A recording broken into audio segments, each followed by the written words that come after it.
And you're watching Fox 31's Good Day Colorado with Peggy Bunker, Ken Clark, and meteorologist Chris Allegra. All right, thanks, Ken. Well, you know, when you're out on a date with either a man or a woman, how can you tell if your partner is into you or not? Well, Deborah King is here. She's the author of Truth Heals, and she's here to give us some advice. Now, you're pretty frank about exactly signs, signals you can pick up on if your date is not that interested. Oh, absolutely. You know, there's just so many signs, and we know them all instinctively. Is he tapping his fingers when you're trying to talk to him? Or if you lean into him, perhaps he leans away. That's not a good sign. Okay, so all body language can be very revealing. Even if they're saying nice things, the body language could actually be telling the truth. 93% of all of our human communication is nonverbal. So there's just so many signals we give one another.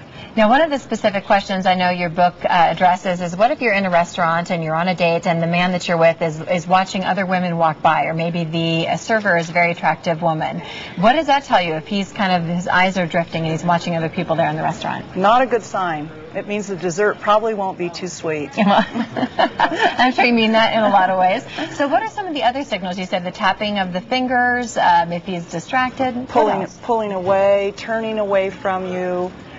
You know, they're just little signals, and I think women are very tuned into them, actually. Can this work for both men and women, though? Say a man is watching his female date. Is that true for them as well? It's the same. And then there's signals we can give one another that say, I'm attracted to you, leaning toward you, you know, and even if it's not, you know, sexual. I mean, just keeping someone's gaze, looking into their eyes. But if you want to flirt, you look down the nose and linger on the mouth a little. You do That's very flirtatious. Little tricks there. Let's talk about some of the things, the opposite end of the spectrum. What should we do? What are some of the signs, actually, that they do like you, that it is going well? Oh, well, you know, if you have your palms open and your arms uncrossed, that's a sign of receptivity. Especially if a man crosses his arms in front of his chest, that's not a real good sign. It means he's protecting himself and blocking himself from you. And that's kind of universal also, like in business meetings or things like that. If somebody's sitting like that, it's a bit of a hostile. They're sort of protecting themselves. Dead giveaway. Okay, yeah. So any situation where somebody's kind of doing that, they're holding something back perhaps.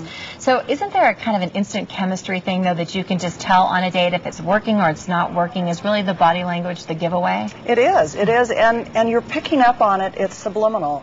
And so you'll say to yourself, you know, he's not that into me, and you're right. It's all those little signals. You know, you feel it. It's the non-threatening touch. That's a sign that he's into you. Okay, so you sort of know it before you know it. But last but not least, before we let you go, why is it that some women, maybe they get that vibe on the date, but they don't want to believe it? They think, no, he likes me, he likes me. Why don't we want to believe that? Because they're not listening to those visceral hunches that we get from our gut. You know, use your gut instinct, because it doesn't lie to you. All right. Well, Deborah's got a lot more tips out. The book is called Truth Heals. It's available now in bookstores, and you'll be signing copies of the book tonight at the For Heaven's Sake bookstore. That's in Boulder. That'll start at 6 o'clock tonight, so don't miss that. Truth Heals. Deborah King, thanks for being here. Pleasure to meet you. Thank you. Thank you. All right, Crystal will send it over.